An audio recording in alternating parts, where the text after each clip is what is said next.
Boa noite, pessoal. Obrigado pela participação de todos. Estamos aqui eu, Mário Adib e Brian Calkins. O objetivo da reunião trimestral é sempre uma retrospectiva do que a gente passou no trimestre passado e o que a gente está olhando, os pontos mais fundamentais que a gente está olhando pro próximo trimestre. Então, fazendo uma breve retrospectiva desde o início do ano, aqui no Brasil, bem rapidamente, a gente já vai para o cenário global. A gente saiu basicamente de uma final da pandemia, veio uma nova cepa, Omicron, teve uma preocupação, mas a gente viu que realmente a letalidade não era tão significativa.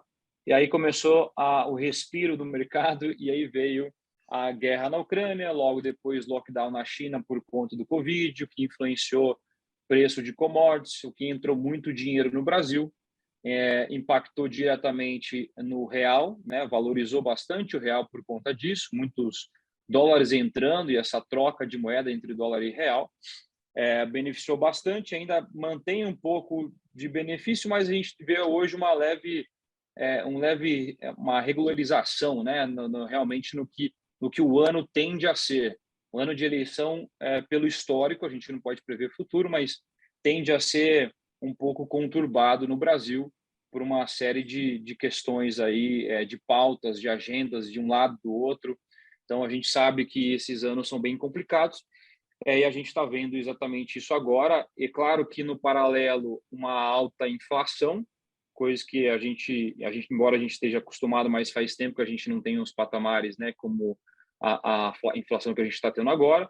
Países que não tinham inflação tão alta há décadas estão vendo exatamente agora, estão tendo que reagir, e aí a gente vai falar um pouco mais disso também ao longo do call, e uma possível recessão, né, com uma retração global aí, e se isso vai ser possível, se vai ser realmente, vai acontecer ou não, é o que a gente tem olhado nos indicadores. E aproveitando, Brian, já puxando aqui para o primeiro tema, o que você acha do mercado global? O que você está vendo nos Estados Unidos?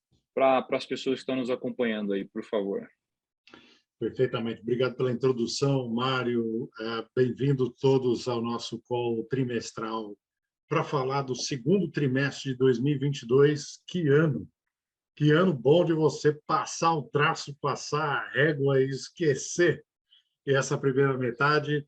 Lembrando que a Proxy é uma gestora fiduciária, né? Nós fazemos gestão de investimento pelos nossos clientes ao redor do mundo. Nós somos licenciados e registrados nos Estados Unidos somente para fazer gestão e recomendação de investimentos aqui nos Estados Unidos. Vamos lá. A recessão. Vou começar com a dúvida latente. Vai vir ou não vai vir essa recessão? O que você acha, Marco? Tem chance. Tem chance. Ótima resposta de economista essa, viu? Pode ser que sim, pode ser que não, né? Igual o Focus Brasil. Toda semana atualizo os valores. Os preços. O dólar vai dar 3,50, daí semana que vai dar 5,50, aí fica mudando. A minha opinião, há 15 anos de mercado financeiro, é que a recessão vai vir. E recessão, gente, nada mais é do que 2 trimestres de contração do PIB. Então, assim, o PIB americano está gerando 5 trilhões de dólares no trimestre. Trimestre que vem, ele gera 4,9 trilhões. No outro, 4,8 trilhões, recessão. Certo? Caiu, o mundo parou de girar, a economia americana desabou, a inovação, futuro, emprego, tecnologia, joga tudo fora? Não, né? A recessão, eu acho que... Por que eu acho, primeiro, né? O fundamento de que a recessão vai vir na maior economia do mundo, porque o Fed, o Banco Central Americano, socou o pé no freio. Se você voltar a dezembro de 2021, a projeção do Fed, o discurso do Jerome Powell, era que nós íamos subir só 23 subidas de 0,25. Ia subir 0,75 esse ano, talvez 1%. E nós já tivemos 0,25, 0,5 e 0,75. E nós estamos na metade do ano, né? Então, assim, na última subida de juros, subiu-se 0,75, coisa que não acontecia nos Estados Unidos desde 1990, os anos 90, né? Não foi exatamente 90. Por quê, né? Por quê? Por causa da inflação.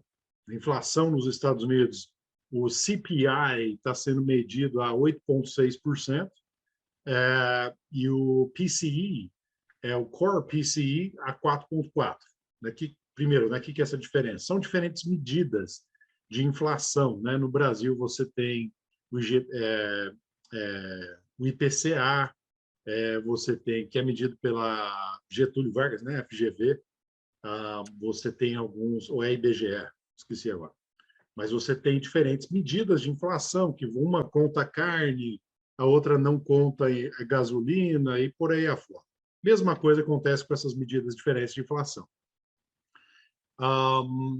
Inflação muito aquecida, a melhor ferramenta que o Banco Central americano, o Fed, tem para controlar essa inflação é subir o juros. Sobe o juros, sobe o custo de capital, as pessoas pegam menos dinheiro emprestado, as empresas pegam menos dinheiro emprestado, expandem menos os seus negócios, contratam menos gente, você dá uma esfriada no consumo e a economia toda esfria. Esse momento de esfriamento é uma recessão, certo?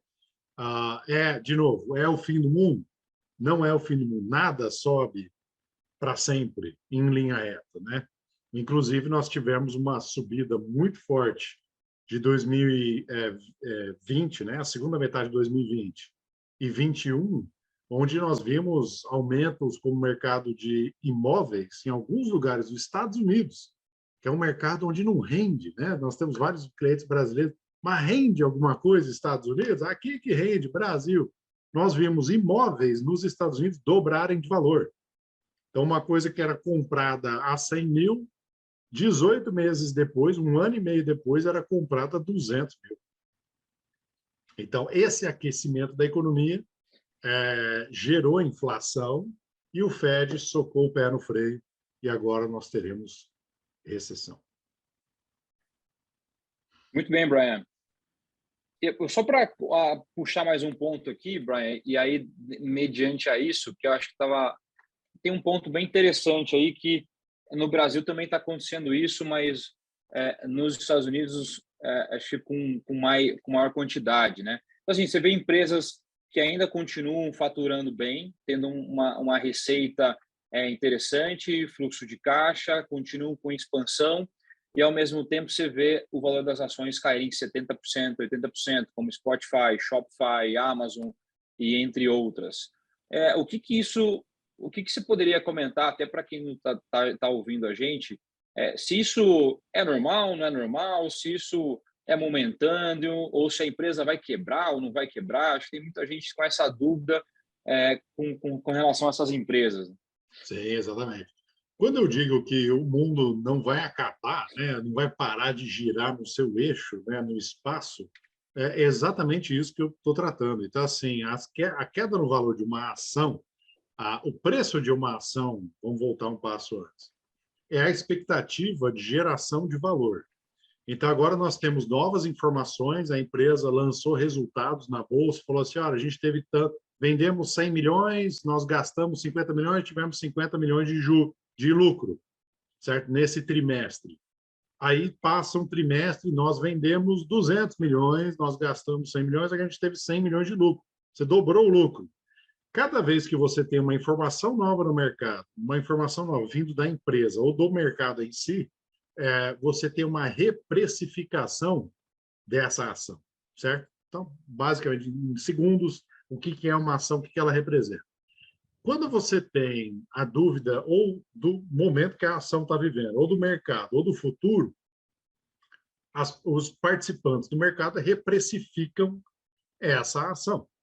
Então, o que está acontecendo no mundo, especialmente ações e empresas de inovação no mercado? Estão sendo destruídas. Por quê? Wall Street está dizendo, olha, legal essa inovação, legal a entrega via drone, carro autônomo, cannabis. Eu sei que isso é o futuro, mas é o futuro, não é o agora. O agora é eu pegar dinheiro e colocar nesse aumento de juros de 0,75.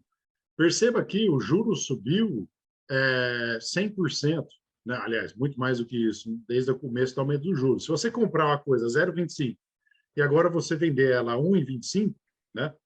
Você quintuplicou o seu dinheiro, né? É isso que o Wall Street está tentando fazer. Ele faz isso através de contratos de swap, né? O que é chamado mercado financeiro. Então, você consegue, quando o juro sobe, você basicamente comprou a um valor, subiu, você vendeu. Ao invés de uma aposta, né, no desconhecido, no futuro, que é entregas de produtos em casas, em domicílios. Nos Estados Unidos já está acontecendo isso, via drone. Alguém tem dúvida de que o futuro é entrega via drone? De que o nosso coitado, o nosso amigo, na sua CG 150, enfrentando o trânsito em Brasil aí para entregar o iFood, que daqui a 10 anos ele vai ser peça de museu? Alguém tem dúvida disso? Não tem. Porém, Wall Street também, time is money. Wall Street não quer botar dinheiro em entrega via drone e esperar que a coisa suba ao longo de uma década e esperar o dinheiro. Wall Street quer ganhar agora. E outra coisa, esses participantes de mercado, eles vão pegar bilhões de dólares em juros, ganhar bilhões, do dia para a noite virar os bilhões e colocar em tecnologia e inovação. Perderam 20% da alta? Perderam. Mas eles não estão preocupados com isso, né? Eles estão preocupados em movimentar os seus bilhões e ganhar dinheiro com isso. E muito diferente das pessoas físicas que estão nos ouvindo, estão pensando se devem investir o seu dinheiro, a sua aposentadoria, os seus planos de vida futuros, diversificar em dólar, é muito diferente da mentalidade de um participante de uma instituição financeira de Wall Street. 100%, Brian. E eu queria aproveitar também com relação ao alto dos juros. A gente sabe que culturalmente, Brasil, né, cultura Brasil, até 2016, 2017, a gente tinha uma alta de juros, uma casa de mais ou menos uns 12%, 14%, né, ao ano, o que muita gente vivia de renda, né, alocado num recurso de baixo risco e de volatilidade de basicamente 1% ao mês. Embora seja o nome de renda fixa, não é tão fixa assim, né? A gente viu depois dos anos seguintes. Mas voltou aos patamares, né, como basicamente há 7 anos atrás. A nossa cultura aqui, por uma questão, a nossa sociedade, por uma questão cultural, acaba indo, né, buscando esses ativos. Então, você vê uma queda significativa na Bolsa brasileira, renda variável, justamente por conta da busca desses ativos. Nos Estados Unidos, a gente sabe que a cultura é diferente, embora tenha um leve movimento, né, desse tipo, mas a gente sabe que a cultura é um pouco diferente. Eu queria que você abordasse também, Brian, sobre como o mercado vai reagir, está reagindo já e vai reagir com relação à alta dos juros, e se, de repente, até vou emendar uma outra pergunta aqui, o que muita gente pergunta para a gente, né, todos os dias, se é um bom movimento investir em renda fixa nos Estados Unidos. Ótima pergunta. Renda fixa, assim como ações, eu comentei desse mecanismo de reprecificação, né? Renda fixa também é meramente uma representação do risco assumido. Então, nós estávamos conversando hoje com um cliente nosso que tinha um dinheiro separado aqui nos Estados Unidos e ele queria mandar para o Brasil para pegar 15% em renda fixa no Brasil. Ele falou, qual que é o problema nisso? Quero ganhar 15%, vocês estão com uma renda fixa aqui. LCA, ele estava comparando bonde municipal, títulos do governo municipal aqui nos Estados Unidos, que na verdade não é só municipal, é municipal, estadual e de condado, que não paga-se imposto de renda aqui nos Estados Unidos nos juros que você recebe, igual o LCA no Brasil, por exemplo. Então, ele estava comparando, um LCA no Brasil está 13%, eu vou ganhar mais do que 1% mês. E nos Estados Unidos, essa carteira de bondes municipais que vocês me apresentaram vai me render 4,16 ao ano. E nós, com muito custo, explicamos para o cliente que não é maçã com maçã.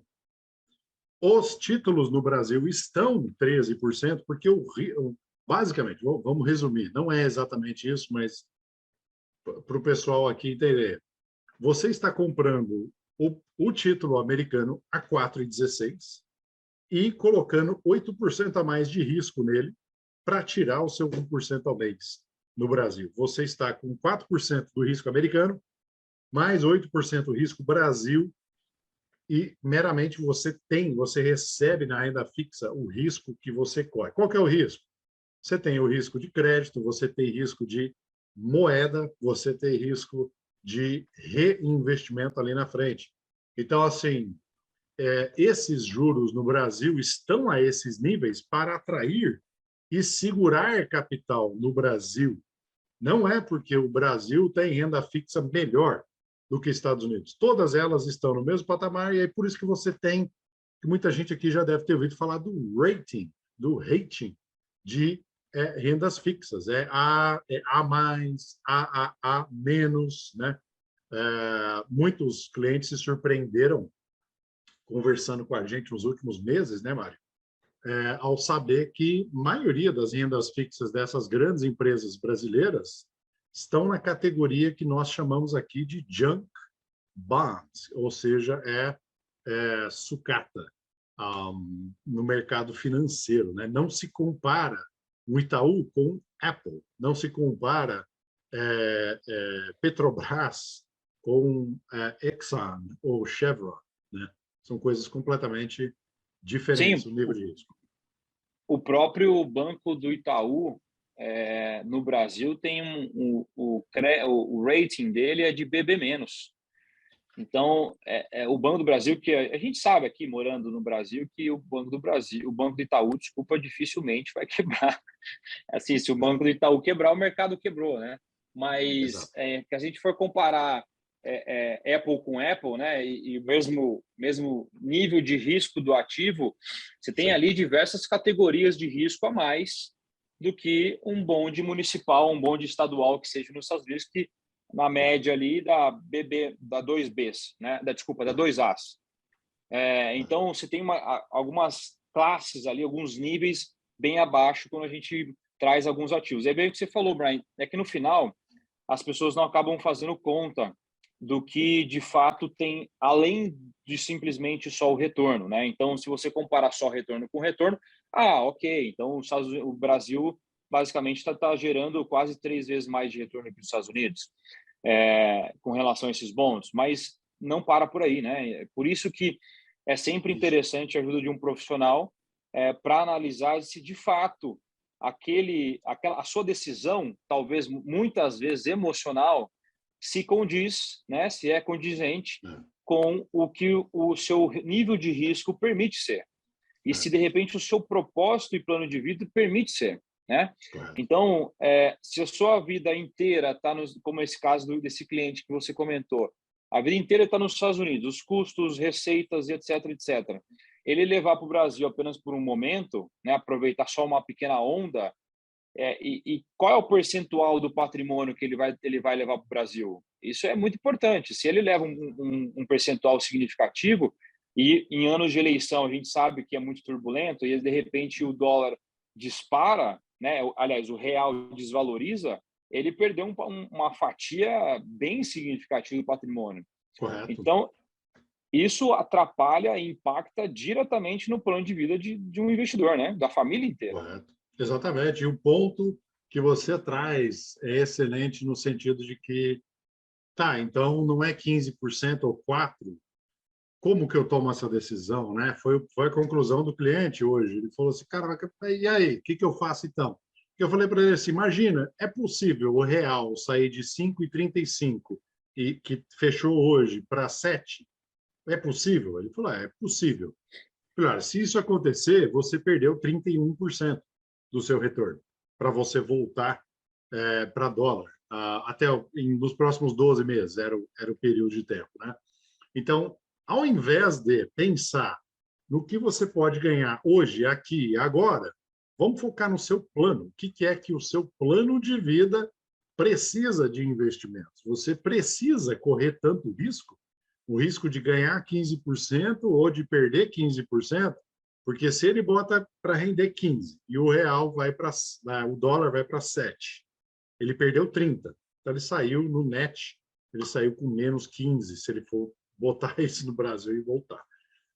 Fora que o câmbio é uma volatilidade, os números estão sempre meio parecidos, mas esses são os números, a volatilidade do real é 15% ao mês.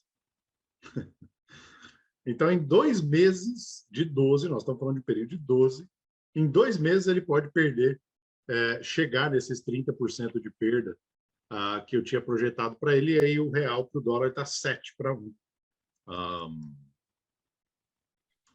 Mas o foco, né? Eu acho que a grande conversa aqui, em termos de mercado, né, gente? A gente posso falar aqui de algumas coisas que a gente fez, alguma coisa que a gente alterou nas carteiras ao longo do último trimestre, mas o foco não é no mercado, porque você tem oportunidades, você tem, que a gente diz aqui nos Estados Unidos, você tem bull markets, o mercado do touro, né? Então, que está subindo, ou bear markets, o mercado que está te derrubando, todos os dias, né? E o que você tem que focar, na verdade, é no seu plano e aonde que deve estar, quanto deve estar em agressivo, quanto deve estar em conservador, sua reserva de emergência. No frigir dos ovos, você só controla essas variáveis. Sim, muito bem, Brian. E aquela coisa, né? Teve um cliente que me ligou essa semana e disse, Mário, eu queria tirar um pouco mais de alocação no moderado, né? O nível dele era mais moderado e a gente foi entender o total, o cenário total. A exposição que ele tinha nos Estados Unidos era algo em torno de 5% do patrimônio inteiro. E desses 5%, metade estavam em moderado e metade em renda fixa. E ele se emocionou por conta da volatilidade do mercado, que segurou bastante, né? Deu acho que menos 7%, se não me engano, pelo período, não me recordo. Mas o que eu quero passar de mensagem é que, por ele tiraria tudo e realizaria a perda, o que a gente não realizou, né? Só estava volatilidade negativa. Então, aí vem o viés emocional que, muitas vezes, um investidor tem que tomar muito cuidado, e aí requer muito um profissional que seja neutro, né, nesse sentido, exato, que não tem emoção, né, não tem esse viés emocional, e toma uma decisão que a maioria dos investidores tomam, que é basicamente sair da queda e comprar na alta. Exatamente. E aí, como diz o Warren Buffett, né, o dinheiro dos impacientes vão para os pacientes. Então, um dos papéis, um dos objetivos aqui do nosso papel perante o investidor é realmente invocar essa reflexão nele. Será que, de fato, é necessário a realocação do recurso? Tirar a exposição ou não? Será que está alinhado? E por isso que a gente analisa muito bem a questão do risco antes, porque é aquela coisa, né, Brian? Previsionar o futuro a gente não vai conseguir. A gente não vai conseguir projetar o futuro, ninguém tem a certeza do futuro e os analistas que projetam, a maioria erram, né? Ou projetam todas as semanas. Mas a gente pode tirar algumas lições disso, né? Então, assim, se você tem uma reserva de emergência no qual realmente seja suficiente para ali acontecer alguma adversidade, se você tem um X% dos seus recursos destinados aos seus objetivos de curto, médio prazo. Então, esses recursos, obviamente, estarão em ativos menos voláteis, porque você vai usá-los em curto prazo, né, em médio prazo. E os outros ativos em longo prazo, em longuíssimo prazo, a gente está falando, pouco importa se o mercado hoje caiu 5%. Porque aí é um gráfico que a gente pode mandar para todos que estão nos ouvindo no e-mail de agradecimento junto com o vídeo da gravação desse webinar. A gente envia o gráfico que mostra, né, Brian, dos últimos basicamente 100 anos aí, todas as quedas dos primeiros meses do ano que houveram queda de mais de 20%. e houve nos próximos meses a recuperação, e aí, obviamente, a curva para cima, né? Sim. Então, é um momento até, a gente eu encontrei com o Ricardo Amorim numa palestra esses dias, aí faz umas 2 semanas atrás, e um ponto que a gente estava discutindo era exatamente esse. O quão cheio de oportunidade a gente tem hoje, é que a gente não tem décadas, né? Há décadas que o mercado não cai, o mercado internacional, global, que não cai dessa magnitude, e hoje se tem empresas muito boas que ainda continuam pagando dividendos, etc. E aqui, só um disclaimer, a gente não está fazendo nenhuma recomendação de investimento, tá, pessoal? É só falando no modo geral. Que são muito boas e que têm projeção de crescimento absurdo para o futuro. Mas, no atual momento, tem uma repercussão mais imediata, né, por questão de aversão a risco.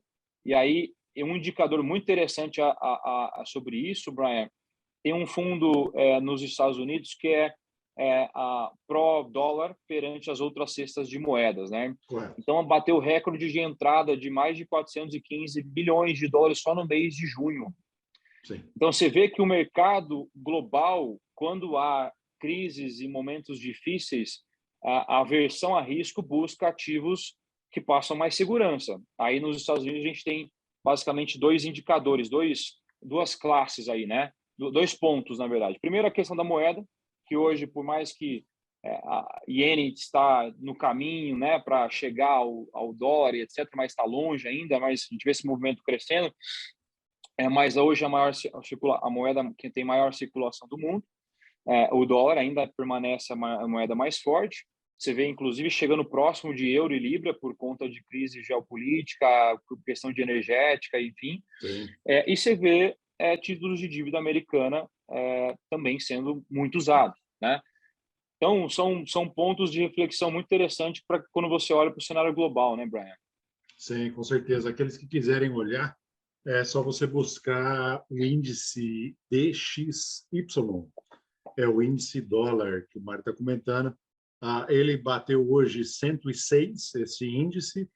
A última vez que ele esteve a 106 foi 1º de novembro de 2002, exatamente 20 anos, bom, 19 anos e meio atrás,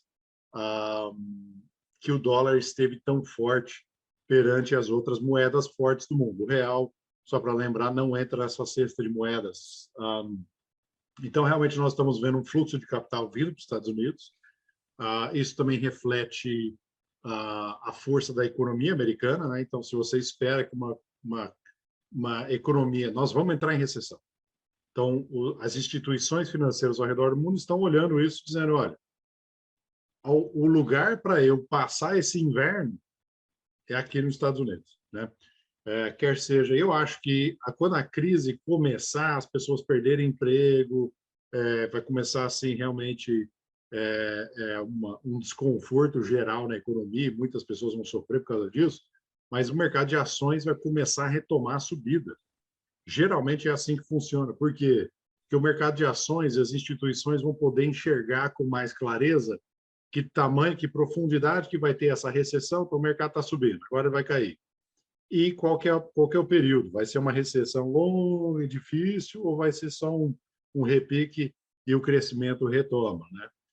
Todas as expectativas são de que as nossas análises, de que essa recessão seja breve e passageira, então não vai ser, a não ser que as coisas mudem, né? A gente nunca sabe o dia de amanhã, não estamos tentando adivinhar isso, mas com todos a conjuntura de coisas que nós estamos analisando, não parece que vai ser profunda a crise, né? E o que a gente tem visto para aqueles clientes mais voltados para a carteira agressiva, nós temos visto muitas oportunidades. Uma das métricas que a gente usa, que a gente pode conversar aqui com todos, é o preço das ações dividido pelo lucro das ações, que a gente chama de PE aqui nos Estados Unidos. E essa é uma métrica boa, porque ela te dá uma relatividade presente com o passado, né? E é uma coisa assim, o lucro diminui e o preço das ações continua alto, esse índice vai ser alto, certo? Se o lucro diminui e o preço das ações diminui, o índice vai ficar igual, né? E se você tem o preço das ações diminuindo e o lucro permanecendo igual, esse índice vai ser baixo. Então, o que nós estamos vendo hoje? O SP500, por exemplo, historicamente, ele fica entre 18 e 19, se você olhar na história, olhando para trás o índice. Em períodos de crise, antes da crise acontecer, ele abaixa, e agora ele está a 13. Nesse momento está a 13. Está com um desconto aí de 25%, o índice. Ou seja, o lucro se manteve, o preço das ações diminuiu. O lucro das empresas não caiu junto, senão o índice manteria 18. Então, por isso, nós estamos vendo, e outros índices, outros indicadores econômicos, nós estamos vendo uma oportunidade, como o Ricardo Amorim comentou, de você comprar. Isso, a última vez que isso aconteceu em microsegundos, né? Se for olhar historicamente, em 2020, o mercado desabou e depois decolou, né? Por causa do Covid. E a última vez antes disso foi lá nos idos, na crise de 2008, que nós tivemos uma boa oportunidade de comprar. E aí você olha o gráfico de 2007 para 2008, foi assim, chegou a cair 40%. Né? O mercado esse ano, para vocês terem noção, até meados de junho, então não fechando o trimestre, que é o que a gente está conversando aqui, mas meados de junho, só 1932 foi pior do que este ano até meados de junho. Do meados de junho até o final deu uma subida. Então a gente voltou para 1970. Não tivemos um mercado em queda tão brusca desde 1970. Você pensar 1970, o mundo era outro lugar, né? Estávamos no mundo pós-guerra, né? O mundo tinha acabado de matar 13 milhões de pessoas para dominar o mundo, para impedir forças malignas de dominar o mundo, o bem versus o mal, aquela coisa muito louca que a gente vê filmes hoje em dia. Esse era o mundo que estava vivendo quando teve essa última queda. Então, assim, nós estamos vivendo tempos realmente diferentes, né? Não tivemos nada na vida dos participantes do mercado, dos traders de Wall Street, dos investment managers como nós somos, há muito tempo, né? E nesse meio tempo, o que a Proxy tem feito com o dinheiro dos seus clientes? Sempre respeitando a alocação de risco. Então, se o cliente não tem tolerância ao sobe e desce, não está participando desse sobe e desce, está subindo e descendo um pouquinho. Mas dentro disso, a gente faz uma alocação ativa, né? Então, saindo de posições perdedoras que a gente vê que não vai, a empresa mudou os fundamentos da empresa, ela não vende tanto, não tem tanto market share, alguma coisa aconteceu, a gente vai trocar essa posição e substituir por outra, e tem tanta oportunidade agora no mercado que a gente está tendo que ser bem seletivo no que a gente está escolhendo, porque tem muita coisa barata. É isso aí, Brian. O pessoal tem uma pergunta aqui da gestão ativa. Gestão ativa é day trade? Ótima pergunta. Day trade só funciona para um participante do mercado financeiro, que é o hedge fund. O hedge fund, hedge é de você se proteger, né? Então é um fundo que, às vezes, alguns hedge funds têm um mínimo, a bagatela para você participar desse hedge fund de $1 bilhão. Então, você vê que hedge fund é um player de mercado muito sofisticado, né? Então, eles contratam aí os PhDs, melhores PhDs do mundo, para trabalhar no software deles e fazer uma fórmula que compra, vende, compra, vende, compra, vende, compra, vende. Eles ganham dinheiro. Todo o resto do mercado perde dinheiro com day trade, especialmente pessoa física, né? É ótima história. As conversas de bar dos day traders, eles só falam dos trades que eles ganham, eles nunca falam dos trades perdedores. Então, assim, gestão ativa jamais confunda com day trade. Day trade é só para hedge fund. Então, o que a gente faz? Gestão ativa. Uma empresa sobe muito o preço dela. Ela tem bons resultados trimestrais. Walmart, Procter & Gamble, Colgate-Palmolive, são empresas que vendem consumo básico, papel higiênico, né? Cachorro-quente e hambúrguer, né? Não, é o arroz e feijão do americano, né?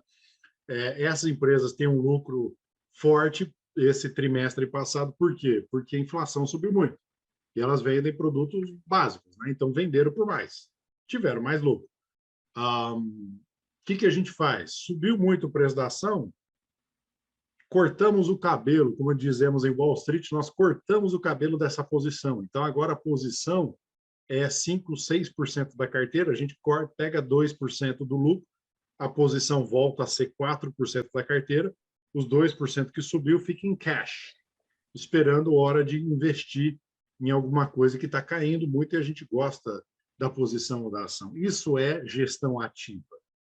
Às vezes, podemos mexer na carteira todos os dias, mas não a mesma posição, a não ser que seja um movimento muito forte, né? A ação subindo muito, a gente tirando o lucro, tirando o risco da mesa, basicamente. Maravilha. Brian, tem mais uma outra pergunta aqui com relação aos segmentos de tecnologia e inovação. Aqui a pergunta diz que esse segmento é muito forte nos Estados Unidos, né? É coisa que a gente não encontra em outros lugares do mundo, né?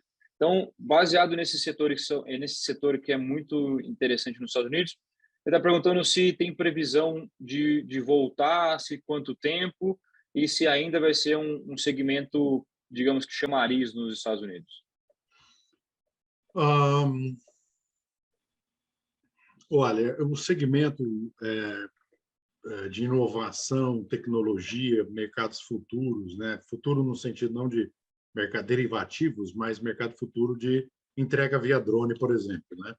Isso é o futuro das entregas. A Amazon comprou 1.000 vans, caminhãozinho, para entregas de produtos nos bairros aqui nos Estados Unidos. 1.000 caminhõezinhos, né? Eles são pequenos, né? São uma van, autônomos, tá? E aí a Amazon comprou uma empresa de inteligência artificial para fabricar o robô. Então o caminhão chega sem um motorista, a porta abre atrás e um robô vai sair, pegar a caixa, levar até a varanda do sujeito e colocar a caixa ali e o caminhãozinho toca a vida. Sem motorista, sem intervenção humana, a não ser talvez uma pessoa controlando os drones numa central do Amazon. Isso vai continuar, isso é o futuro e vai continuar sendo o futuro, né? E assim, Estados Unidos, ele tem sido historicamente um lugar mais propício à inovação. Vamos comparar, vamos colocar o panorama global, né? Europa tem altas taxas de imposto, né? Então, quando você faz inovação, você gera lucro para você poder reinvestir na sua empresa, fica metade, ou às vezes 40%, porque você pagou 50%, 60% de imposto no lucro que você teve, então você vai reinvestir menos. Então, a Europa tem, historicamente, menos reinvestimento, né? Então, assim, não é que Estados Unidos produz mais inovação, talvez, sei lá, outros lugares em índices de inovação sejam maiores, mas o ecossistema, né? As maiores venture capitals, empresas e fundos que investem em startup, o dinheiro está nos Estados Unidos, né? Então, o que acaba acontecendo? Vale do Silício, por exemplo, é um excelente exemplo disso, né? Não é que lá tem melhores PhDs, as pessoas são mais inteligentes, mais inovadoras. É o contrário, né? Você tinha aí lá atrás realmente silício, empresas que estavam fabricando placas de computador foram lá e se instalaram lá, e aí na esquina de baixo, na cidade de baixo, do outro lado do vale, as empresas de software foram se instalando, aí os venture capitals que iam colocar dinheiro e receber seus retornos, foram se instalando por ali e, de repente, o ecossistema está formado ali, né? E agora todo mundo diz que é o novo Vale do Silício. Miami quer ser o novo Vale do Silício. No Brasil, eu já ouvi falar de cidades que querem ser o novo Vale do Silício, na Europa também. E assim, você criar um novo ecossistema desse tamanho é difícil concorrência e por isso nós vemos, mas a Proxy não é uma gestora focada no mercado americano. Nós somos globais. Wall Street, historicamente, sempre foi global, né? Inclusive, você quer investir em Alibaba, você investe usando uma ação listada nos Estados Unidos, não é nenhuma ADR. É uma ação que o IPO original foi Estados Unidos e a empresa é o maior Amazon chinês, né? Tá dominando aí o lado o Far East, a Ásia, e a ação dela está aqui. Então, em relação à inovação, a futuro, eu acho que o mercado financeiro continuará sendo os Estados Unidos, embora a inovação possa vir de outros lugares do mundo, mas é natural que eles gravitem para cá. Muito bem. A gente extrapolou o tempo aqui, Brian. Então, acho que se tiverem mais perguntas aqui, a gente pode depois responder no privado.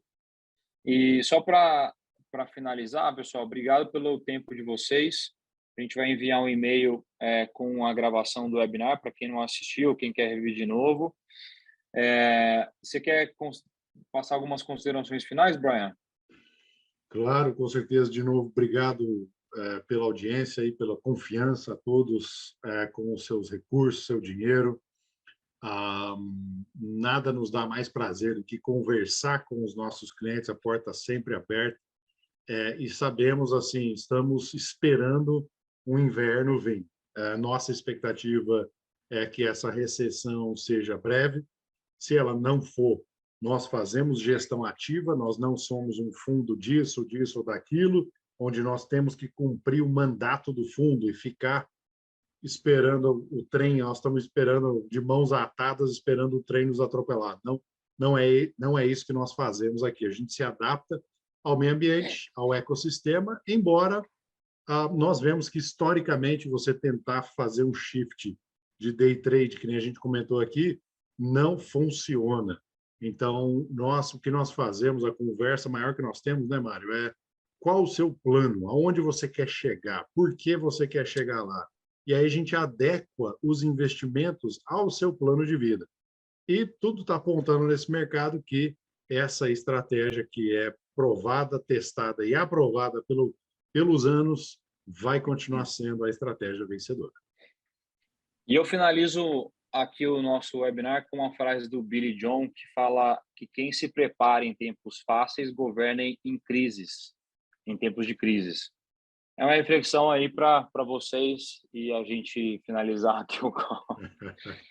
Senhores, obrigado pelo tempo de vocês. Mais uma vez, obrigado pela disponibilidade, por ter assistido a gente. A gente vai enviar um e-mail com um gráfico que eu mencionei no meio da webinar e também com a gravação do nosso bate-papo aqui.